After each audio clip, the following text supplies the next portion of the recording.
Have you ever truly seen the person who cleans your office at night? The one who quietly moves through the world you leave behind, erasing the traces of your day, making it pristine for the next. Have you ever wondered who they are, what battles they've fought, what secrets they keep behind a quiet demeanor and a downturned gaze? We so often judge a person by their uniform, by the mop in their hand, or the name tag on their shirt, never imagining the fire that might be banked within them.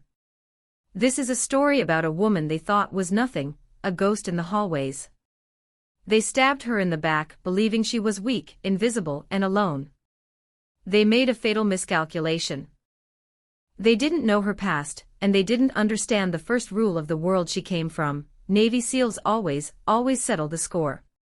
Her name was Anna, and to the executives of Innovate Dynamics, she was just the janitor. Every evening, as the sky bled from orange to indigo over the city, she would begin her shift. Her movements were a study in efficiency, a silent ballet of spray bottles and microfiber cloths. She wore a simple gray uniform, her face often shadowed by the brim of a baseball cap or the hood of her sweatshirt. She didn't speak unless spoken to, and her eyes, a shade of storm gray, rarely met anyone else's. This invisibility was a fortress she had built around herself, a quiet penance for a life she had been forced to leave behind.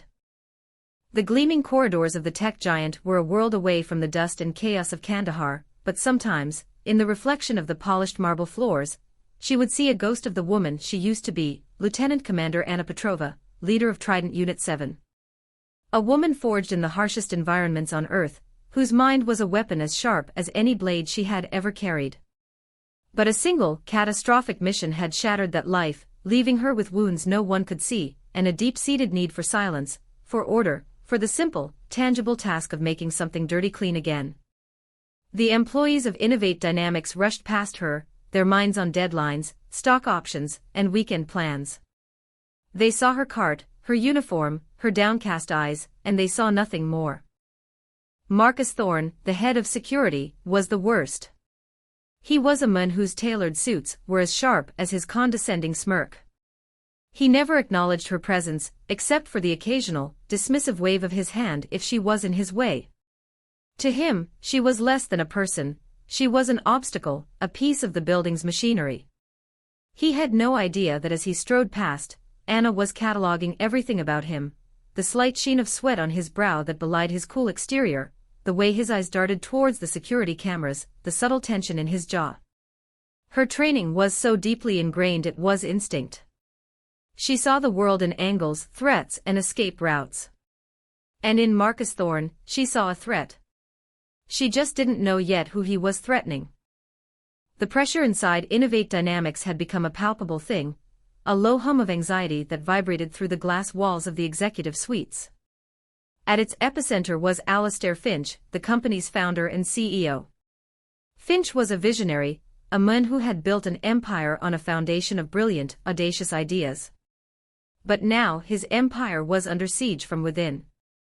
Their flagship project, codenamed Pathfinder, a revolutionary drone guidance system for the Department of Defense, was compromised. Sensitive data, schematics worth billions, had been leaked. The government contract, the company's future, was hanging by a thread. In the sterile, panoramic boardroom on the 50th floor, Finch paced like a caged lion. His face, usually animated with creative energy, was a mask of cold fury and exhaustion. "This isn't a hack from the outside," he stated, his voice dangerously low, cutting through the nervous murmurs of his top executives. "The breach was internal. One of us. One of our own people." His gaze swept across the room, lingering on each face, searching for a flicker of guilt. Marcus Thorne stood at the head of the table, his expression a carefully crafted mask of grave concern. "Alastair, my team is working around the clock," he said, his tone smooth and reassuring. "We've narrowed the digital footprint. The breach originated from a workstation in the R&D department. Specifically, from the terminal assigned to Liam Chen." A collective gasp went through the room. Liam Chen was a brilliant young engineer, a rising star known for his passion and unwavering loyalty to the company. He was Finch's protégé. "Liam?" Finch's voice was incredulous. "That's impossible." I've known that kid since he was an intern. He lives and breathes this company. Marcus slid a tablet across the polished mahogany table. The logs are undeniable. Multiple unauthorized uploads to an external IP, all traced back to his credentials. It's all there, Alistair. I know it's hard to accept, but the evidence is absolute. The room fell silent, the weight of the betrayal settling upon them. Finch stared at the glowing screen, at the lines of code that seemed to condemn a man he had trusted completely. He felt a profound sense of disillusionment. The fire he had for his work was being smothered by the cold ash of suspicion. He felt disconnected from the very people he had hired to build his dream. That night, Anna was cleaning the R&D wing. She saw the remnants of the day's turmoil, the half-empty coffee cups, the whiteboards filled with frantic equations, the palpable tension that lingered in the air like static. She worked her way towards Liam Chen's cubicle, a place that was usually a chaos of creative energy. Tonight, it was stark and empty, his chair pushed in, his monitors dark. As she emptied his trash bin, her eyes caught something out of place. Tucked just under the lip of the desk, almost perfectly hidden, was a tiny, black USB drive. It was a make and model she didn't recognize from the company's approved tech list. It looked cheap, disposable. And it looked planted. Her instincts, honed by years of spotting IEDs and booby traps, screamed at her. This wasn't just careless, it was too careful. It was bait. Anna's world had shrunk to the predictable rhythm of her nightly duties, a deliberate choice to keep the ghosts of her past at bay. But the sight of that planted USB drive was a stone thrown into the still pool of her carefully constructed peace. Her training was a part of her, a muscle that had never truly atrophied. She saw the cubicle not as an office space, but as a scene to be analyzed. The drive's position was amateurish, yet arrogant, placed by someone who assumed no one would look closely, or that the person who found it wouldn't understand its significance. She knew, without a doubt, that this was part of the frame-up. Her focus sharpened. The next evening, she paid closer attention to Marcus Thorne. She watched him from the periphery, a shadow in his world of self-importance. She saw him take a late-night call in the stairwell, his voice a low, urgent murmur. He thought he was alone. But Anna was on the floor below, cleaning, her presence as unnoticed as the air itself. She couldn't hear the words, but she could read the language of his body. The furtive glances, the way he shielded his phone, the coiled tension in his shoulders. It was the posture of a man engaged in conspiracy. Later, as she cleaned the executive parking garage, she saw him again. He was standing beside a sleek, black sedan she didn't recognize, talking to a man whose face was obscured by shadow. A briefcase exchanged hands. It was a classic dead drop, executed sloppily, with the arrogance of someone who believed they were untouchable. Marcus thought the security cameras in that corner were malfunctioning. He had personally filed the report on them weeks ago. Anna knew they weren't malfunctioning. She knew because she had rerouted a secondary, hidden feed from that camera to a secure partition on the custodial maintenance server 2 months prior, a small precaution she'd taken after noticing a pattern of glitches in the system. It was a reflex, a holdover from a life where you always had a backup, always had eyes where the enemy thought you were blind. She felt a cold knot tighten in her stomach. It wasn't just about a corporate leak anymore. It was about the destruction of an innocent man. She had seen Liam Chen around the building many times. Unlike so many others, he always had a kind word for her. "Evening, Anna," he'd say with a genuine smile. "Hope you have a quiet night." He saw her. He saw a person. That small act of kindness had forged a connection she hadn't even realized was there until now. The SEALs had a creed, burned into her soul: leave no man behind. It wasn't just about the battlefield. It was a principle. You don't let your people go down. You don't let injustice stand. And in this sterile, corporate battlefield, Liam Chen was a man being left behind, targeted by a predator in $1,000 suit.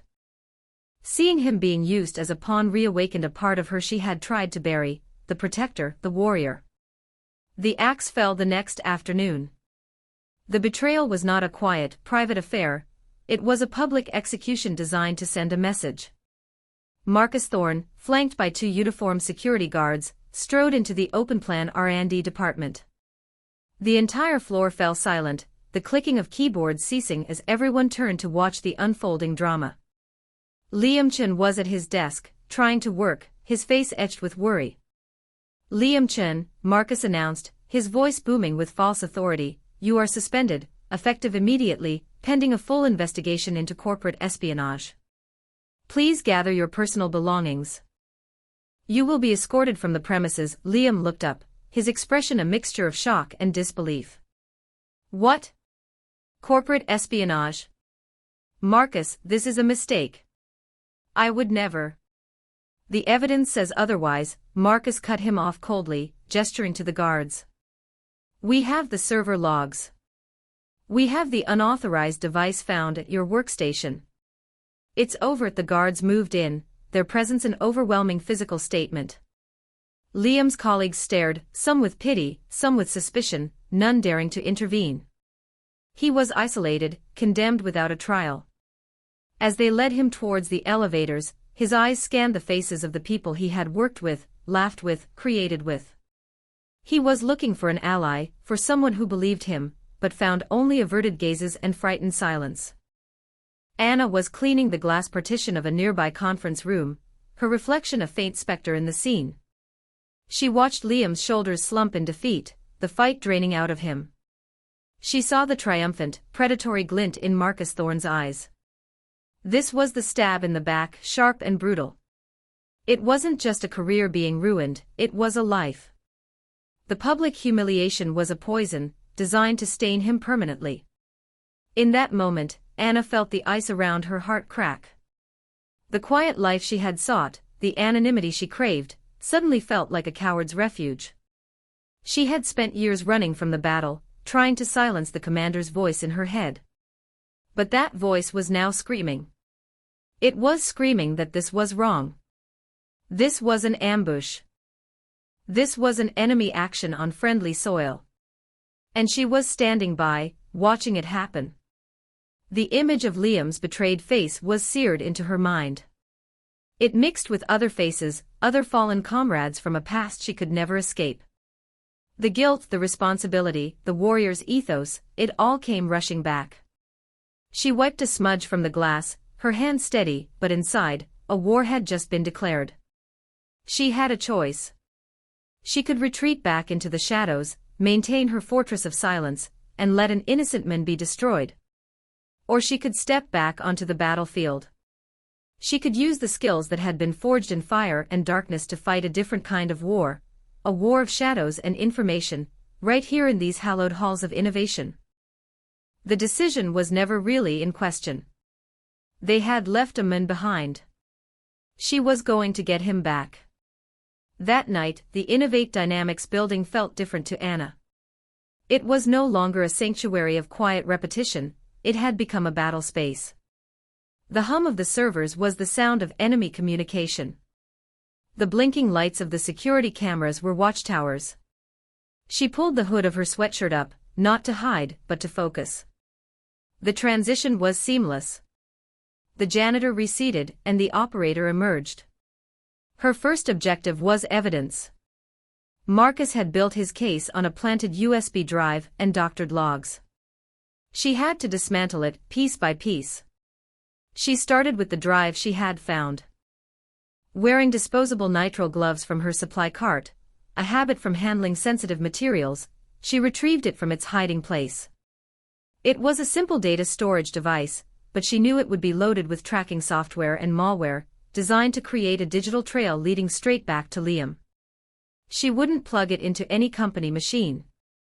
Instead, she used a small, personal device she kept in her locker, a sandboxed analysis rig she'd built herself. It was a relic of her old life, a tool for digital forensics. Within minutes, she had bypassed the malware and was examining the drive's core files. Just as she suspected, the file creation dates were all wrong. They had been artificially backdated, but the drive's firmware had a hidden, unalterable log. It showed the files had all been loaded onto the device less than 24 hours ago. It was the digital equivalent of a smoking gun. Next, the server logs. Marcus had presented a clean, damning report to Finch. But Anna knew that no deletion is ever truly clean. There are always ghosts in the machine. Accessing the main server room required a high-level keycard. Hers was for custodial access only, which had time-locked restrictions. But she knew the building's infrastructure better than Marcus's entire team. She knew about the old ventilation shaft behind a maintenance panel in the third-floor utility closet, a relic from a previous renovation that led directly into the server room's cooling system. It was a tight squeeze, a crawl that would be impossible for most, but for someone trained to infiltrate secure compounds, it was a doorway. Inside the chilled, humming heart of the company, she moved with silent purpose. She bypassed the local terminal's security using a zero-day exploit she'd learned about months ago, gaining root access. She didn't look at the primary logs Marcus had shown Finch. She went deeper into the system's raw data, the immutable records that were archived in triplicate across different drives. There she found it, the original, unaltered logs. They showed the data breach had originated not from Liam's workstation, but from an external, encrypted connection that bounced through several offshore nodes before terminating at a specific port. And that port was hardwired directly to one office in the entire building, the office of the head of security, Marcus Thorne. She copied everything onto a shielded drive, leaving no trace of her presence. As she slipped back out through the vent, the first rays of dawn were breaking over the city. She felt no fatigue, only the cold, clear focus of a mission in progress. She had the evidence. Now she needed a strategy to deploy it. Anna understood the chessboard perfectly. She had the evidence to exonerate Liam and expose Marcus, but she couldn't simply walk into the CEO's office. Who would believe a janitor over the head of security? They would dismiss her, confiscate the evidence, and bury the truth. Marcus would paint her as a disgruntled employee, perhaps an accomplice of Liam's. She needed to create a situation where the truth was undeniable, where it couldn't be spun or suppressed. She needed to force the king into checkmate in front of his entire court. Her plan began to form, a silent operation she coded in her mind as checkmate. It required precise timing, and a deep understanding of her target's psychology. Marcus was arrogant. He believed he had won. That arrogance was his critical vulnerability. Anna knew he wouldn't stop with just one data leak. His greed and pressure from his unknown contact would compel him to act again. She just had to control when and how. She continued her nightly routine, her calm exterior a perfect camouflage for the storm of activity beneath. She used her access to the building's network, now a permanent, ghost-like presence, to monitor Marcus's communications. She decrypted his emails, tracing his connection to a rival tech firm, a corporate predator known for its aggressive acquisition tactics. They were paying him millions to sabotage Innovate Dynamics from the inside, softening it up for a hostile takeover. The next data transfer was scheduled in 3 days, during the company's quarterly board meeting. It was the perfect cover. All the top executives, including Finch, would be locked away, focused on presentations and projections. Marcus planned to use the opportunity to exfiltrate the final, critical piece of the Pathfinder project, the source code for its targeting AI. He was going to decapitate the project and the company in one swift move. Anna now had her timeline. The board meeting was the stage. She had to find a way to get her evidence in front of the one person who might be willing to listen, the one person with the power to act, Alistair Finch. But Finch was insulated, surrounded by gatekeepers like Marcus. She couldn't get to him directly. So she decided to make him come to her. She knew Finch was an insomniac, often wandering the halls late at night, his mind too restless for sleep. She would set a trap not for Marcus, but for the CEO himself. The night before the board meeting, she made her move. Instead of working on her usual floor, she went to the server room, this time through the main door. She used a cloned keycard, a trick she'd mastered years ago, and deliberately left the door slightly ajar, just enough to be noticed. She sat at the main console, the one she had hacked before, and brought up the evidence on the screen, the doctored logs next to the real ones, the analysis of the USB drive, the decrypted emails from Marcus. She made it look like she was in the middle of a frantic, illicit discovery. Then, she waited. Alastair Finch couldn't sleep. The betrayal of Liam Chen, a young man he'd seen as a son, gnawed at him. Something felt wrong. Marcus's evidence was too neat, too perfect. But what could he do? To question his own head of security based on a gut feeling would be to invite chaos. Restless, he left his penthouse office to walk the silent floors of his company. The building at night was a different entity, a sleeping giant. As he passed the server room, a sliver of light from under the door caught his eye. He frowned. No one should be in there at this hour. His first thought was another security breach. His heart pounded as he pushed the door open, ready to confront an intruder. He found the janitor. She was sitting at the main console, her back to him, engrossed in the screen. For a moment, he was simply confused. Then, anger flared. "What the hell do you think you're doing?" he demanded, his voice echoing in the cold room. Anna didn't jump. She didn't flinch. She slowly turned in her chair to face him, her expression calm, her gray eyes holding his gaze without fear. The screens behind her glowed with the data she had assembled. "My job, Mr. Finch," she said, her voice even and clear. "I'm cleaning up a mess." Finch strode forward, his eyes scanning the screens. He saw Liam's name, he saw security logs, he saw Marcus Thorne's signature on reports. "This is a restricted area. You have 5 seconds to explain yourself before I call security." "That would be a mistake," Anna replied, her tone unwavering. "Because the man you would be calling is the one who is selling your company to the highest bidder." She gestured to the screen. "Your head of security is a traitor. And he framed an innocent man to cover his tracks." Finch stared at her, then back at the data. He saw 2 sets of server logs side by side. One was the report Marcus had given him. The other was raw, complex, and told a completely different story. He saw a forensic breakdown of a USB drive, showing file creation dates that contradicted the official timeline. He saw fragments of encrypted emails referencing a competitor, and wire transfer amounts. It was too much, too fast. His mind reeled. "Who are you?" he finally asked, his voice barely a whisper.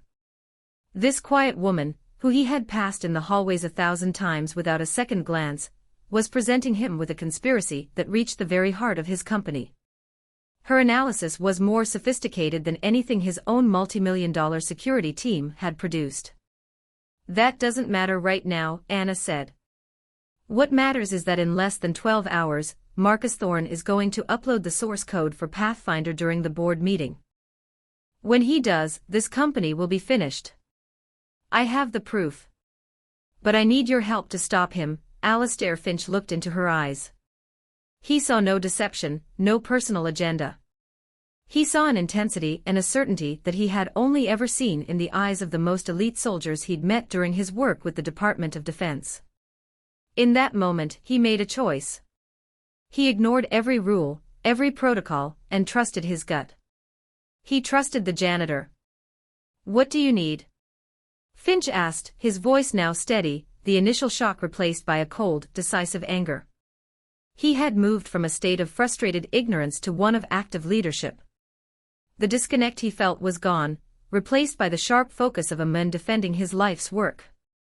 Anna turned back to the console, her fingers moving across the keyboard with practiced speed. "I need you to let the board meeting proceed as planned. Marcus has to feel secure.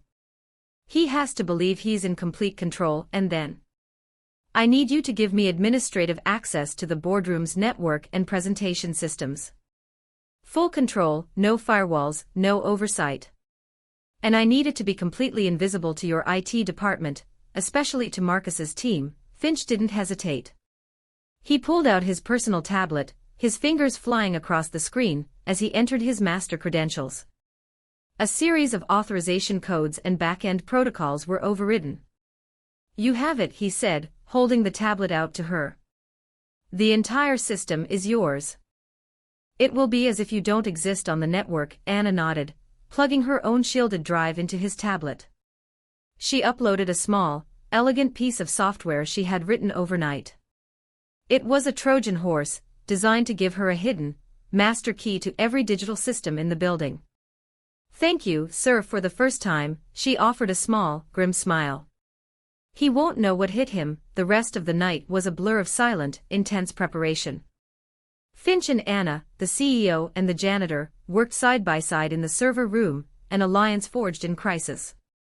He watched, astounded, as she moved through his company's most complex systems with an ease and intuition that was breathtaking. She wasn't just a hacker, she was a strategist, thinking 10 steps ahead. She explained the plan to him in concise, clear terms, devoid of technical jargon. It was a mission briefing. They would let Marcus initiate the data transfer. Her software would intercept it, rerouting it not to his contact, but directly to the boardroom's main projector, while simultaneously sending a mirrored, unencrypted copy to a secure FBI server Finch had a contact for. They would expose him in real time, in front of the very people he sought to impress and betray. As dawn approached, Finch looked at her, a question burning in his mind. "I have to ask again," he said quietly. "Who are you?"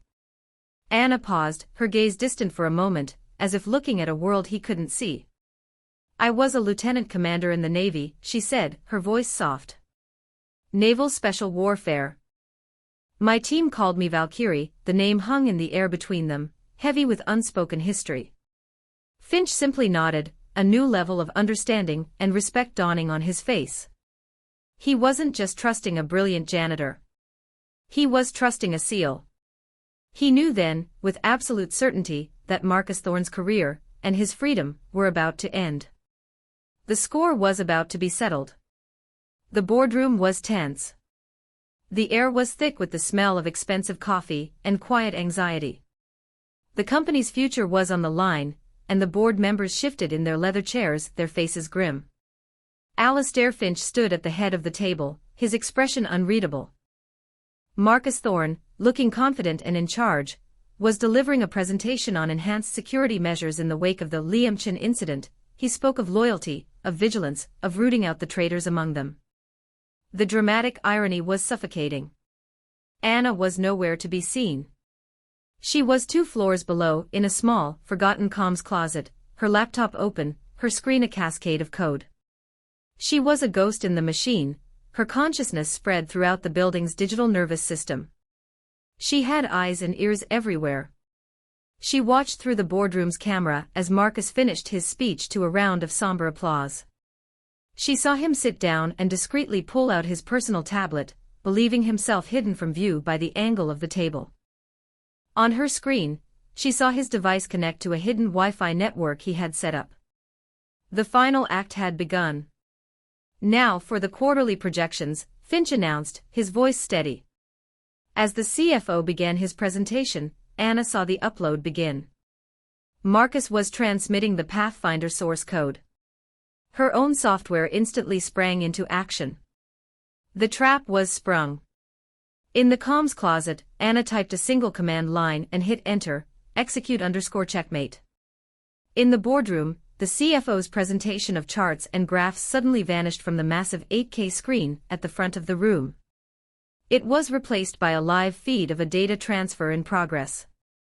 Lines of code, the very soul of the Pathfinder project, streamed across the screen. Below it, a window showed the source IP, Marcus Thorne's tablet, and the destination IP, which Anna's software had already traced and labeled, Ares Technologies, their biggest competitor. A collective gasp filled the room. Every head swiveled towards Marcus. His face, which moments before had been a mask of smug confidence, had turned a ghastly shade of white. He stared at the screen in horror, frantically trying to shut down his tablet, but it was useless. Anna had locked him out. He was trapped inside his own betrayal. "Marcus," Finch said, his voice dripping with ice. "Is there something you'd like to share with the board?" Before he could stammer a response, another window popped up on the screen. It was a live feed from the security camera in the executive garage, time-stamped from a few nights before. They all watched as Marcus Thorne handed a briefcase to a shadowy figure. Then, another window, his encrypted emails, now fully decrypted, detailing payment schedules and data drop times. It was a symphony of irrefutable proof, orchestrated by an invisible conductor. Marcus Thorne, the cynical gatekeeper, the man who saw others as mere pawns, was utterly and completely exposed. He slumped in his chair, defeated. The battle was over. There was no violence, no shouting. Just the cold, silent, and absolute victory of the truth. From her closet 2 floors down, Anna watched it all unfold. She closed her laptop, her mission complete. The ghost had delivered her justice. The aftermath was swift and decisive. Federal agents, alerted by the data Anna had mirrored to them, were waiting for Marcus Thorne in the lobby. He was led away in handcuffs, his tailored suit looking absurd in the context of his disgrace. The boardroom was in an uproar, but Alistair Finch calmly took control. His first act was to call Liam Chen.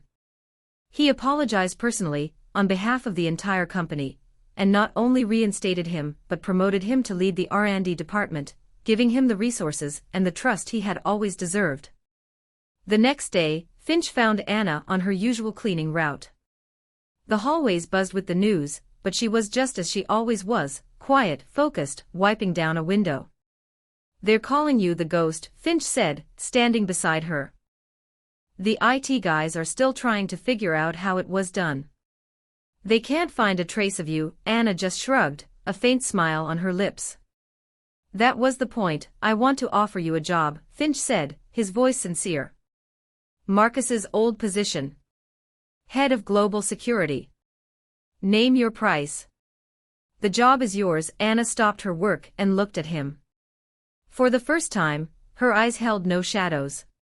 "Thank you, Mr. Finch. But I'm not looking for a title. I left that world for a reason." Finch's face fell slightly, but he nodded in understanding. "But," she continued, "this company needs someone to watch the watchers. Someone who operates outside the normal channels, who can see what others miss." She looked down the long, gleaming corridor. "I'll accept a new position.